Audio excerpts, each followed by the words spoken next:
Hi. Hi. Dave Miller here, the Beetle Jail and Swarm Trooper guy with our latest gizmo. It's called Zero Ants. I've been fighting ants in my beehives for 3 or 4 years now. I have some places where I just can't keep the ants out and they drive the bees right out. So I've been working on this for 3 or 4 years now and I finally got it. So I keep the ants out. I have zero ants in my beehives. I'm going to show you how I do it. This is, we had a couple different versions of this. This is the hardware kit. This is the complete product here, all assembled.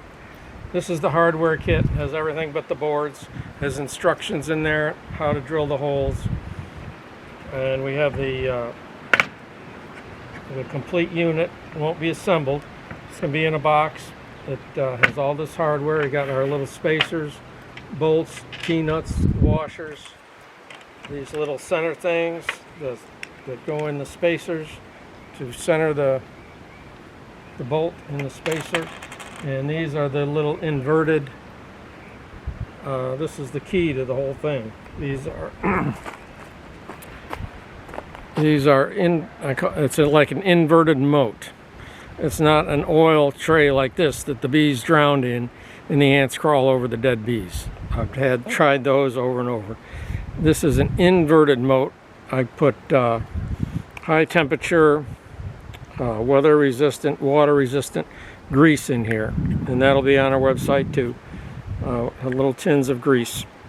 And I find the easiest way to do that is with I've tried brushes, they don't work so well, just a little stick. I'll put a stick in the package with it.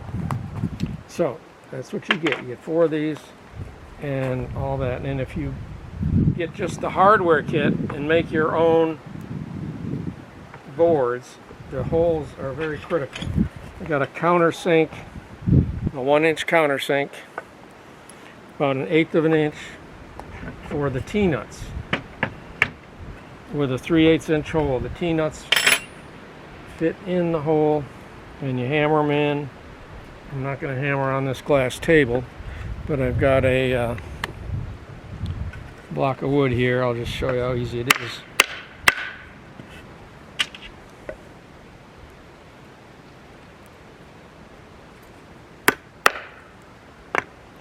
Okay, I did the other one. So you hammer the T-nuts in. And if you're making your own, you have to use, well, you don't have to, but I recommend using a spade bit like this, not like this. Grind these little teeth off so you have a nice flat hole. It'll be too weak if you do that. And I use these brad point bits for the other holes. A 5/16 and a 3/8 is what you'll need. Okay, we're all set to go. This is how I do it. Turn this upside down like this. Put your center your little inverted moats, I call them, over that. Put the spacers. There's 3 little locating knobby things to center it. Put the small one on top. Small one like this goes on top. Make sure it's right over the thing. Then you take a 2 bolts, 2 washers. Pretty darn easy. And if you're doing this yourself, if you're drilling your own holes with a board, I'd highly recommend you use a drill press, so you get the holes exactly straight. Lines up much better. And I use a driver.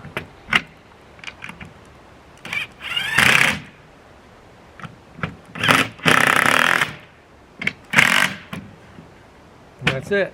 Done. I'll show you how it goes. I'm going to do, where are you? I'm going to do 10 frame and 8 frames. These go front and back.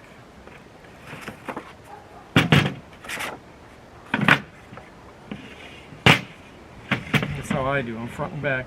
If you're making your own, if you buy the hardware kit and make your own, you can do them lengthwise. You can make longer ones to put under the legs of top bar hives. I'll put some pictures on the website. I've got a top bar hive I'm going to do because the ants are getting in there too. Just to set your hive on it like that. Easy as that. 0 ants. www.beetlejail.com. Dave Miller and Luke Miller, the Swarm Trooper, Beetle Jail, Cool Blue Jacket, Bucket Tilter, several other things. Visit our website, www.beetlejail.com. Thanks.